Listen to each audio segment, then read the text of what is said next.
Olá, crianças! Vamos para a quarta aula sobre o PET 300 anos? Então, vamos lá. Começa aí mostrando nossa cruzada, né? Que é para vocês localizar essas palavras aqui. Tá vendo? Aí apareceu toda ela para vocês encontrar. No último vídeo eu passei muito rapidinho, porque não pode demorar muito, senão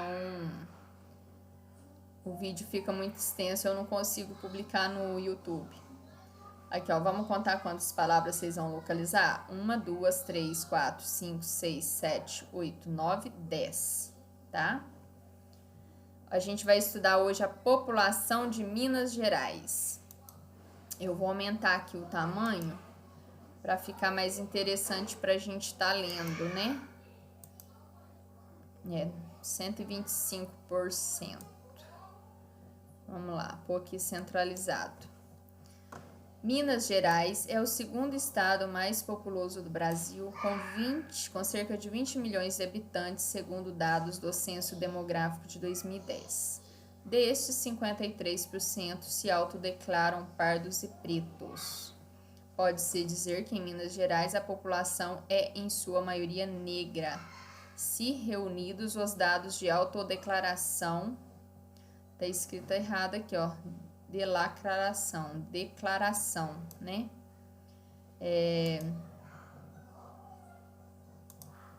Então, vamos lá. É declaração nas categorias cor, raça, pretos e pardos. Olha que curioso, né?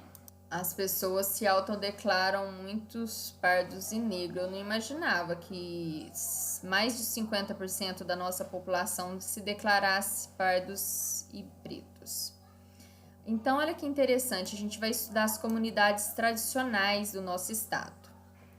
A gente tem o seguinte, ó, o decreto número 6.040, de 7 de fevereiro de 2007, define povos e comunidades tradicionais como grupos culturalmente diferenciados e que se reconhecem como tais,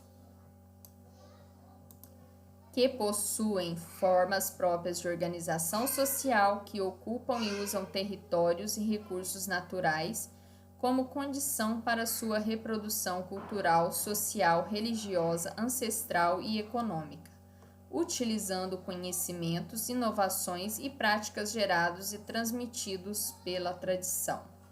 Brasil, 2007. A fonte encontrada é disponível em planalto.gov.br. Código Civil, enfim, tem mais um monte de dados aqui, né? Foi acessado em 30 de setembro de 2020, que a pessoa que montou esse PET para nós encontrou. Vamos lá. Ah, isso é muito legal. Nós vamos estudar os quilombos de Minas Gerais. Olha o que ele fala aqui, ó, o conceito de quilombo.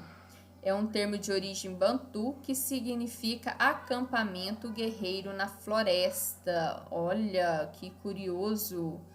Bantu é um povo africano, sabe? Seu significado contém o sentido de resistência da cultura afro-brasileira.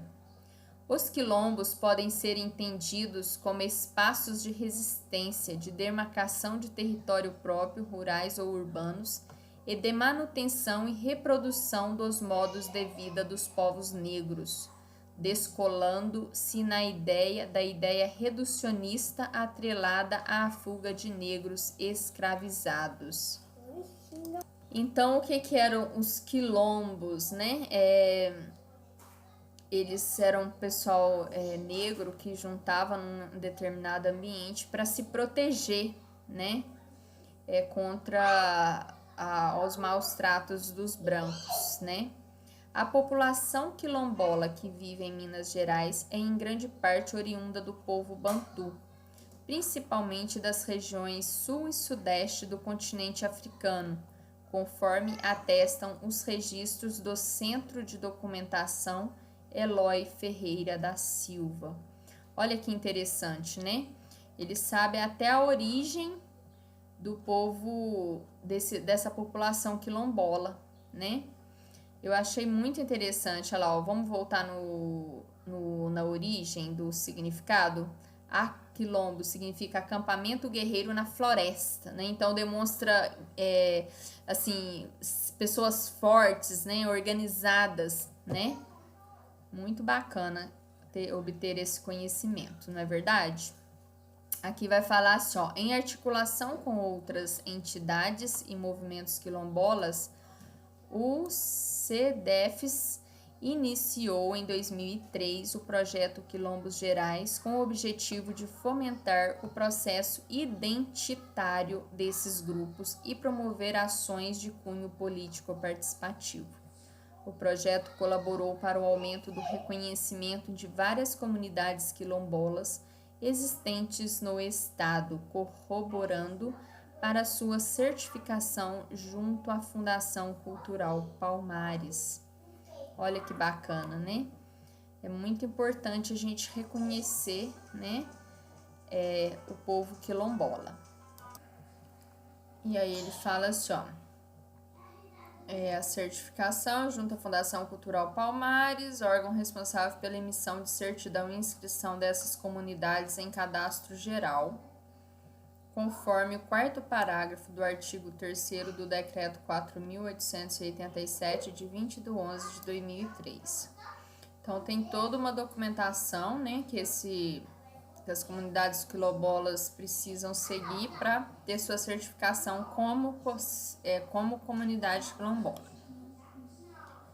Então, vamos lá. Até o momento, o estado de Minas Gerais tem 311 comunidades quilombolas certificadas pela Fundação Cultural Palmares e 28 outras comunidades com processos em andamento, conforme o quadro abaixo.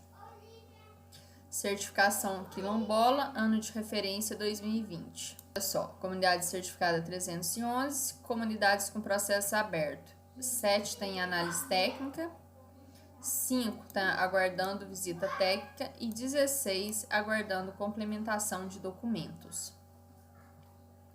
Dados sobre o processo de certificação dos territórios quilombola em Minas Gerais. Fonte de dado, Fundação Cultural Palmares 2020, disponível em palmares.gov.br.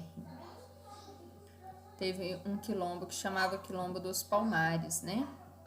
Olha o glossário. O que é glossário? É significado, né? Um mini dicionário. Ó, comunidades quilombolas podem ser consideradas também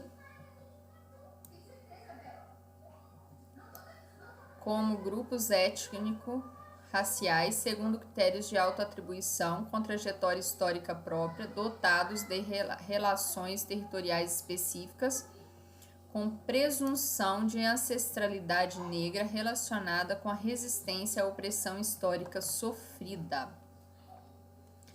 Né? Ele fala aqui, ó, porque antes os negros eles eram escravos, então, tá vendo? Ele fala assim, ó, eles resistiram à opressão histórica sofrida, tá? E depois aqui, ó, comunidades quilombolas certificadas são comunidades remanescentes, quer dizer, que restaram, tá? De quilombo que possuem ato de reconhecimento publicado no Diário Oficial da União, por meio da Fundação Cultural Palmares. E temos as comunidades quilombolas identificadas reconhecidas. São aquelas comunidades que se autodeclaram quilombolas, mas ainda não possuem a certificação pela Fundação Cultural Palmares, tá? Então, aqui, ó, elas estão com processos abertos, as comunidades identificadas e reconhecidas. E temos também as comunidades quilombolas tituladas, são as comunidades quilombolas que já possuem a regularização e titulação da terra. Aqui, ó, Centro de Documentação Eloy Ferreira da Silva, disponível no site cdefs.org.br. Vamos para a página 14. Comunidades indígenas em Minas Gerais. Então, a gente já estudou as comunidades quilombolas. Agora, a gente vai estudar as comunidades indígenas, tá bom?